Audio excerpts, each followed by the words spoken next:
Yo, yasi afana nyina ne de so ya damase. Se Magin Konya na Spiritual Teachings TV. Moni e ba be hwe dwumedie, anamo be hwe dwumedie. Ene de ye chinchiri. E de asem ba o. Ye chinchiri. Ena mo hwe bia ma ba ba bedru ni. Ni nyina ne se ye won twetwede ne ya hwe de papa ne de abrɛwo. Eniema betimi aboa o. Enti se mo hu mi se ya na eye se ye de niema papa na ebrɛwo. Enti ene de mo hu mi a metifom pa ya ba openyin kese bi na ase. Ya ha de ntumi ntina akonya so wo ba wo se wodi ni die ma mpanimfo. Eno tu hu mi se ya na kyese maje mekodwa akonya no ene fom emra kete anakete na mete so. Ni nyina nsa mede niema papa na ye de bebrɛwo akwan mu. Spiritual Teachings TV aseye na ne de yewo me da won nyina masese ne de mosi nkonya na mo hwe ye me kai wo se wagibre na ba behwe dwumadie me sre wo se comment section no se wadwempo bia wo bia osusu ye wo sagye bia wo bia no obetimi de ato wo fefefe e de ama me na uwie so a me sre wo share ma afoforo no musu hu share ma afoforo no musu hu se wo follow your page so a me sre wo follow your page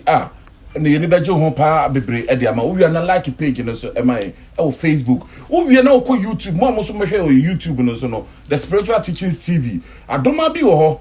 miaso anytime bi a the video beto so bia no e be ma notification e kire se e be bon ka ye se ye the video foforo e na ye de ato so ene de so ya san bahase ene de ye de nema papa na ebrɛ ene de wo de ye do twemu efise mu hu se de nema ko se ya ha baby ya butu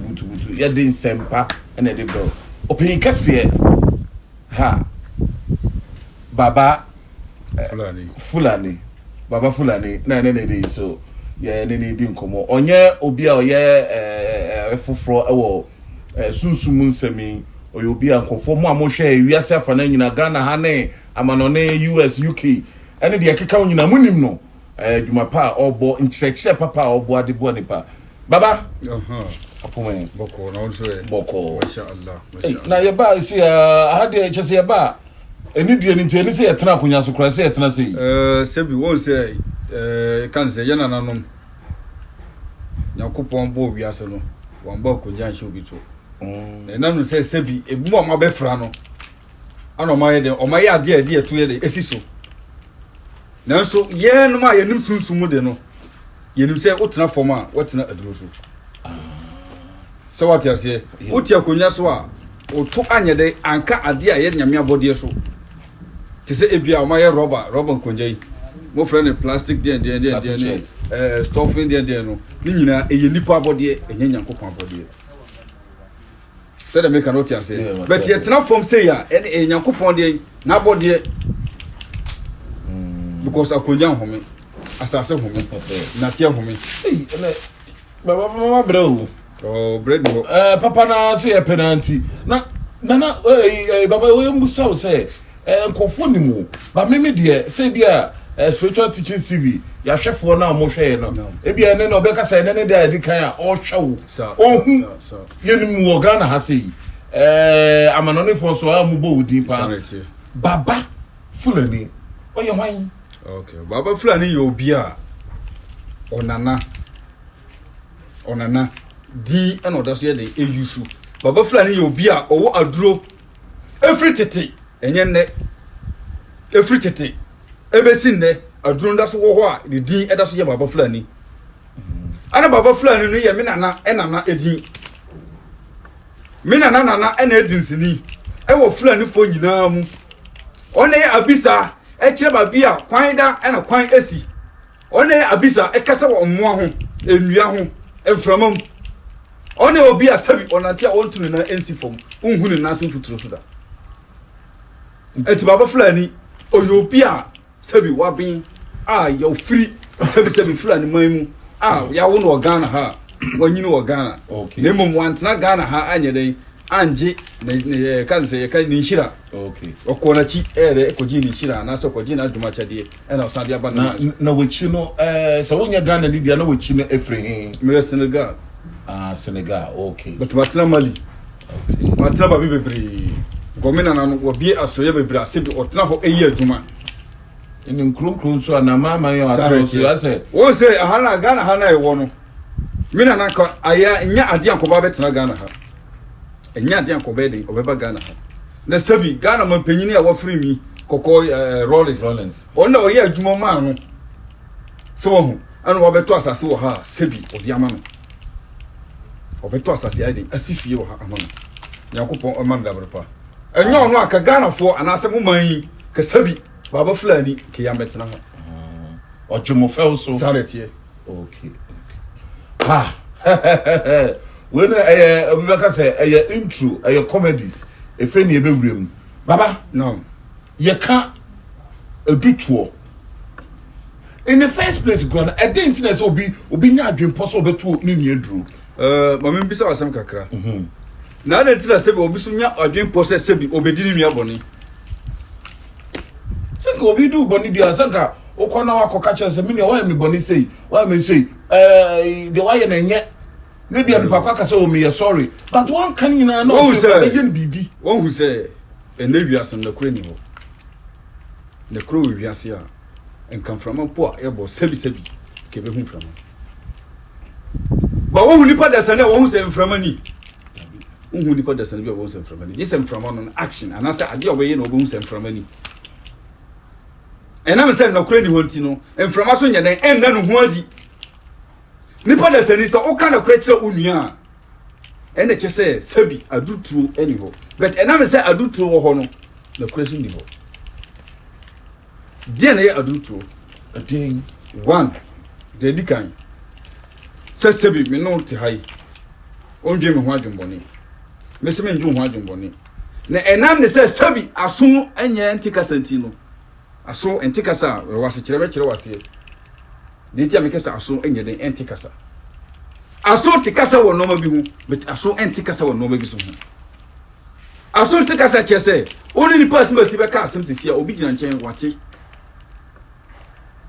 sana me kan utie na ebi asema me no kan e ya asema sebi ye ya hint asema na say asema ye den e secret ye kokko mu nsem thank you and so na me say wo waso antimi ankoka no obi o tinchen na ye den akoka ene pay for say dan waso kire say nyame wa me no to no obi a otwam no mframa na wo de kɔ no on de okoka asem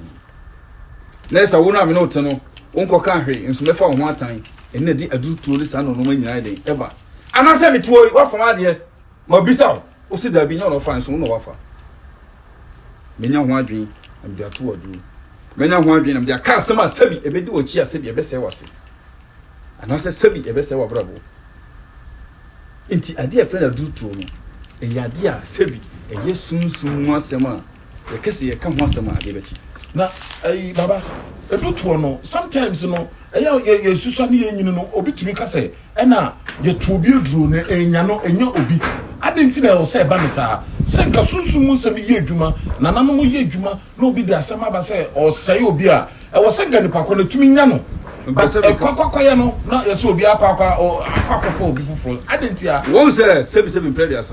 ye fro kobna na ye frem kobna na ye to kobna duro kese kobna na ya kese ebia kobna asima simoja na se kobna foforo betwa me benya no dise ebia ebia we fro kwasi na fro we kwasi ya kwato kwasi aduro na mo yan kase aje pokuba kwasi anase nipa asima siba kwasi na se okofo ho a aduro no be den ebenya se enya so a eno yarsa edi se na je nipa desina na ya to no direct de ya to no yedi ni din aye na kasa no anya na akonya nipa ofro no wo nipa ofro na ya nya no se kese se yare a edi se na ebenya no kasa enti na duro tru na se anya obi a ekonya obi a ne din ni din se nti na wo say obi timi ba se obi a obi bone pa nti na boa no na mi ntu nipa ko ne duro obi obi bone na so ba me chen se mi ntu nipa na wodi ne bone na duro de memo ya chew because aduma me ye no ho krata ana hasumindi obi fifiri etimi nya ade asabi o ade a enya ode ya no be presa obaka akwaji obi nchen ade a ode ya no na so ebia obi na be fa de ya me pire agya mo okay ani mo kwan so asabi me no tia me ya ho adwuma ma nipa na fro haya anase nipa de me ka beba oni ma kwan bia wo fa so dia ba okay ye fladi for ye tia duro ye nimade friend aduro ye ni aduro kasa ye ni sunsun kasa ye ni spirit kasa ye ni mbo kasa ni dua kasa baba obi baye den hu se ya to meduro hamaminya abotre encheche mu ye sebi nipa da sani bia wo wiase no onim ho nam se desitie se de meka no ti obi ani no ho nam se desitie enno bo so ti ho sebi bibi ni nam no pedua mu onim se eyokwa enyekwa obi ti ho normal ebia nsansa bi ayede asi ne ho gu no ho onim se eyekwa nanso na bi enyekwa obi ti ho debi obesoro be puse na ni saa esokoko nye koko bia na puse puse yani because akola wo he so yefuni o ya de bantu na hwe oto kan to puse ni no ahwe ya na edi eni fraye na ba beja no sanete na ese aduro na ya to ro nipa de sani bia so ye de obon ho ban e check o star se die na ekoso o mabrabo so wan check sa no mo we nyina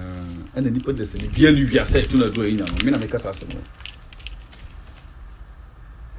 nipa da sani bia ni ho a ye tuna duru a enya no je so obo ho ban okay enseke tu aduro ese enya nipa komshani sebi o 7 sala ba ye wiase no komshani ade Muhammad sallallahu alaihi wasallam ono kura no ye tuna duru ma na ye enya no ye tuna duru e ma ni nya no ye de tirimi ena tuna duru sa omo ya de say thank you wo community ni tirimi no sebi omo pen no na mo di ye aduro ko she abula nsu ase e de buba mi aye o yare da ho sa o die me ni ti opa baba sebi suru abofo yakopon suma angels mo be ka chense se ni na ya yew nti omo ye de onko bia abula nsi enye si ya ho na ade ne hye obi ato na duji no ka che omo mu di na chi ne se oh mu ko ba bi sei na mu abula we se mu ko sei na mu peja adibi wa se sei amu be hu adibi wa hye mo mu nsa ne mu famra no mu ko yo mu hwe ndi timi ene de hye ko no mu shi omo shi ni wi na ho to no onumpo ya tuna dura mana yeden enya no na wo nipa de se na onam holen ha wiase afa na nyina bibi wo ho eno nti na mpenifo ka se bibi ni wa anka yeda ya tu yepunu mu no o se kwancha de efe so a ni nyina aye sikaya ena se wo so pusu nu a ena obete ne kankan ena de yedi mu e de ato ha ma ye de tutu ha ma ya sane e de to ha ma se wo betumi ehu so betumi ate na ma wo se ampa ye wona ma papa nko an ye de bro e was Spiritual Teachings TV because I said ye di nukure I said ye kan sem no se de tie I said ye de ncheche papa e betumi aboa wo e wo sunsun adwema se wonya no eno na ye de bro baba funani wa cheche na baba ye ba wo pa o na answer na ma me din kankan chetie for ene ahwefo mo hwe se omo a ya mo twitwa ntare de share me shimani mfa che me shimani unisex boutique omo wache ado omo na nye omo pa me African way de ahye me fefefe se wo ope mo chi akwan a kasafidie no omo na mes ebetimi aba na wafro mo na onso wotimi akọ omo mema suit ma gown ne mpaboa ne ntare watches ne de keka onyina okwa obenya bi fefefe e de baba ye de dru tu nchen a duabo ani eduro to sunsuno kakrabe na wo nimdie kakrabe na obetimi aka ho duabo ya dia sebi ubo bitua ana duabo ya dia wani hu nipa desani ni poti o ya de se enchi nipa no mo so what ya say no unim nipa se nipa asimasi na yesi na okoya de dia ene eduro to okay sisem si de kan no but so ubo obi dua na se o yesi ya nipa desani na oye sare no onye de unhu no ye anase nipa ne ye de enu di achima sabi edi anunguase ebobo mie no nyina ntemu ena why de wasi hu pi se oh mi bodua enya no enyi ne firo na se wo sa nipa na obodua no sabi brother asa wakoma na etuntum no obi na kuma ye fita bia bodua no obi di asame to no so de no onye baba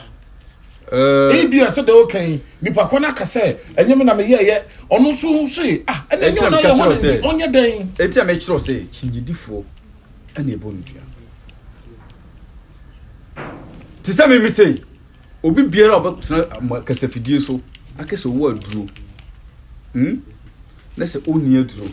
na se buji obi 10 pesos di abra nipa na di so mfa so nipa no bo dua bi nyawo won obi odi na kure sebi Yankopon ne di na asem ede ema duabo ene sebi adudu me chiro different kakra egoma sebi eye secret a ye nananom edesi you adudu ya anibre yakase obi tu obi aduru a eye sebi wa wani bire ade ne tu aduru tieni wani bire obi ade a unya adwin bi so obekwa kwotu na duro so what you say nti obi otu aduru bia no ni bire ade we na ye nananom bia ade ade asi obi obodua bia so eye obi a sebi open na kure e wa asem pepe tell me kanuti obi obodua open na kure wa asem ne dem in pepe na baba so obi bo obi dua na se nipa kro no se bia me bo dua se ebia o de meka ana wagema de onfa mame ebia adekro no o de be mame o kire o enye se wonye wakoma mu se wonye dan wonfa mame ana wontua ana wonye bibi na me pen ntem ti na mabo dua se enya no me ma onka se wi enya no se na kuma mu se onya obetia oka na se oboru tia enya no me se enya no nti so person sell dia o be fa dutuo mu sanity endo bituma se o na mo ubodua na se nipa no pefe na kuma mu pefe because se bi trade asa o ku dua bod na ntie e mframa eni nsu e ye yankasa yes stars na sibi ye den na mo wiase no enna ma adutuo eni duabo eni so what you say na mo se o kra na ekuta no ebia me makoma mu fita se ebia o nipa se me den na katensiri e urade da we na menye skatua ebia o dwene ho sa na ebodua enya oh chele mi sika ne to adwim ntua ye binyaw o no bon se wiase no ye nam ho ne mo wiase no esense ho o wiase e hoyi ekunko ho na hwan na kutam se be kutam Yankopon ne kutam ne mo ye den esunsun ne kutam ti ne sunsun wiase no sanity ana Yankopon bo wiase no obo sunsun bebre be yie na eden eso wo be yie na eden edi yeni no hayo mo disturb se omo titi ni pa o sanity be yie ade a be yie be ye no sebi rahani anajini ompene nya den enye sadu nenso obetima ye den ayama na bro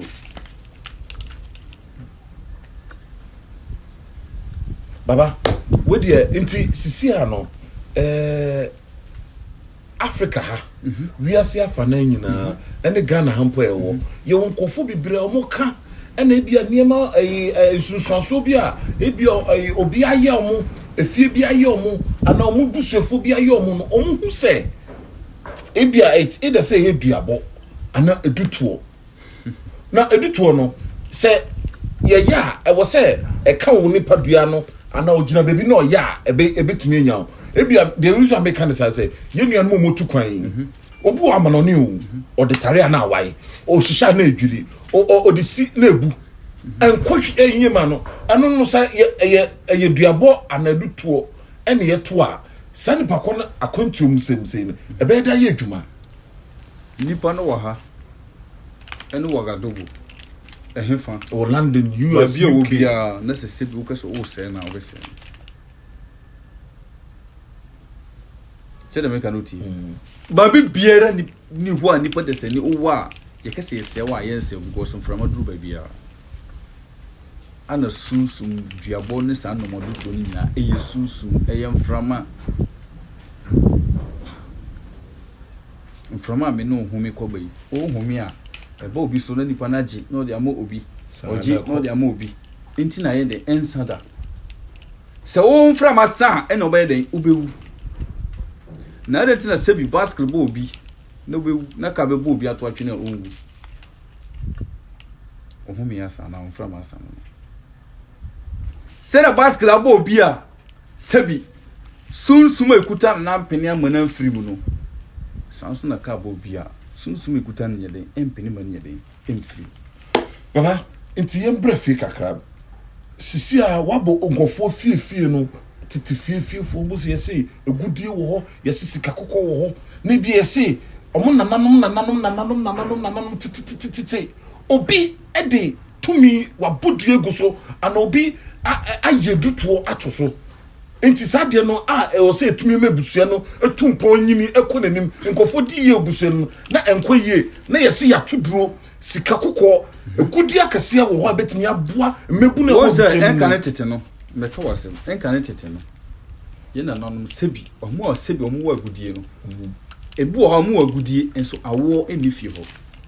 ebu omo fie omo won anigye wo ho nenso awo eden eni ho ebu nso omo wa awo nenso anigye eni ho eti omo sika no omo ni awo no omo de yeden omo de kosebi busom so ekoto awo omo de omo sika na yeden ekoma na omo agi awo eden abafie ebu so omo de omo gie ko na omo agi sika eden abafie ntina sebi impredasa fie bia ni mu nsam no eti ekese fie bia so mensa yeden ewom because fie bia be ni paboni ni a obewom a sebi odi adwen sesan ye beba nti baba eno sa no sa de no sebi abasa no tumi bua pa ma ho kwan ye ketekete okay sebi a se de wa cheche mu omo wo de nti a manya abotre na wo kasa nsebu wo ho a ubisa o se mmon nchiremu yi na o ti asem na senti manya abotre me nkasa boko wo cheche mpa because aduru ame wo no ni abotre me mpeni mo nsisi obi tise sisi a oti ya sebi ko wadi obi sika na wabetena meka che o kame me meka no kasa fidie no obi ehum sika no wadi min suro sunsuma me no mo ye adwuma ensuro nipa yena nanom ade a sebi o ma ya twamu akono ene ekutie yende nso yenim tese me fie a sebi o ma jam sunsunjuma besi nda me sumni obi fie sunsum wo enso wansom na ekutia mo abontin ebi fie sika wo ho na emse aya agudie no omo ntimi yede enko ho o enam se na ngase o ya obodua se wa obekọ no bewu omo mbeka bedi unua oduna no na aka wo wayi abisa hu wodi wani ahu se de meka no tie nti wiase na wo me no kure enye baako ya me no kure enye baako baba sisi a nipa yenye den eniema wabobo so nyina no nipa se o Ghana ha se wiase afa na nyina o babia nipa babi biara wo bia yenye den e wo so hwe o star wo so ye bisa hu o star dia okrape adia okrampe dia na nyankopon bom se be wiase asere ohu anama obetu nyasa gidigidi wanya sika ebia oboka so mo amono ni wanya sika oso makwa bochiri wanya sika makotena akra manya sika makotena kumase wonu se kumase na wo kono odi esun na beba anase udi esere na beba etini pa uti wiase a ya bisa obia yeso obia nya bisa o obia nya bisa baba fulani ena ne futu odema obi bia ne dey wesin konya na o hwe adwumedie the Spiritual Teachings TV wa subscribe anase wo follow ye wonya ya mesre follow ye why na nyefe na share ma unua no mafoforo be bia no bia so nya dan na enti nsempa ene sunsum musam na wonim ene de ye biebie so duabo edutuo ene se egudie wo fia sunsum kata so no yes so tu ho na mo a bia betimi aboa nti baba sa ne ma no otumi boa nkofo tu kache wiase fo ya nipa da sani bia oti wiase oti wiase na se sebi upese oyedi ekọ animu a tu anamobra nse nipa wa ha na mu yedi kwan na medi wa ana obi biara sebi imprediasa uni so obi TV so ana radio so a sebi wodi simple a ohu say wo akuma mu wo de frame me number go screen na se frame na kachem se nipa se se wodi usika abra wandi so fa so na hwa ade fa eno ye den eso me hwe baba ende bebere ora ende wasem we are safe na nyina na baba apart from that sebia adwumasɛm ɛwɔ Ghana ha ɛne amanɔne wo amanɔne no kratasɛm ɛnyɛ adwuma okay kacha wi asefo obia waware na ɛsɛ utimi frɛ me ope aware utimi frɛ me ope sebio wadwumasɛm obo asɛm predators and be ma nya adwuma awo saa no adwuma bebree nipakum pe na menye wo maso yempo de we don't subscribe to that we don't encourage it and we will never yemfo bibia metena saa platform spiritual teachings TV so emeka saa ne no ene we as lotu no won fa to be kra ye ne so saa ne ma no so no bra wo ba hwem wo ti sunsuma se na wo tu ho anamo a ende na de baba wo catch no o catch na se wo betu ho anamo bi akwanche bi o de be ma na wo betu ho anamo a na wetu baba aseme twato abeka che wiase nyina no aseme twato mi aturo na mde ma menua no sebi dusufo adoso demum anamo a utu no hwa anamo a utu ni ye meme ye mi bayo kasa fidie so kamel masoda ne nam se atufo a omaba kasa fidie so enti nende misuma so regina se me ma sebi yembu menua no matan yembu omokon enjo musika nyade indi nti utu anamo tu anamo pa utu anamo tu anamo papa yada mu nyina masese ene den so mosi nkonya na mahwe the spiritual teachings TV na monya usi me say se wo adwen pa bi ana wo susu bi ana suggestion e wo comment section wo betimi atro e de afa wo fefe e wo dwumedie wo e wo baba fulani nso ho a wo betimi atro fefe na wo de aba uwie nso a like page ni mai na share na afoforo a ehwe nyina nso betimi aidai enya akonya no mo so aidai ahwe oso hu akonya na ohwe a na mo so ma share e wo Facebook uwie nso betimi follow ye so follow the spiritual teachings TV na ubetimi follow ye wakache onu no mo so follow ye uwie ko YouTube nso a YouTube ye channel no the spiritual teachings TV eno so e wo fefe oba subscribe bell button na wo no anadoba bi na e wo no umia so pe anytime there the new video beto obi ano e be bon kan ya na be ma notification e che say ye the video e de ato ho no wanya akonya na wahwe bi adwempo bi ho susuye bi ho ene de account bia wo betimi e de ato ho na bibia ayefefefe e de aba ene de so ye de dwumade no so ebesia ye ne baba fulani ye de twetwe nkomo na ene de wacheche niema mu be ba ko mienu miensa enan duabo edutuo ene se egudi e wo fie a ye nananom omudi bibie ekogye na omatena so na bia edi ebusu ebi nya na nkofo hu ekwan befa so e wo sunsumu sem no ni nyina o chechire mu e de eman osi nipa ye wo de yendwe adwempa yema yakoma mu nya fitaa edi aduabo dutuo entumi nyawo nti wa wo hwemi bobra papa wa wo hwemi dasuba papa edi wa wo hwemi mo wakoma mu nya fitaa emfa ma wonua wo yesa nyema nyina obi di adwembone bi e de ba osompa enya adwuma ye de mo nyina ase yesi agro ye de no na ade so esa nkrasefo na yesi ye di adwene ade chi a ye be hwiri nsuo frawo enu nti ena ne de nsuo ye da wo a wo hwei ye da wo nyina ase se mo hwe da se ne ye be sa de dwumedie so e de aba mo ne nyankopon a oboso ne asase mo ne ntina na mo bisa de makoma so ade nyina nyankopon onye ne nyina emfama mo da se ne ye hia ye de dwumedie beto aso peace shalom bye bye.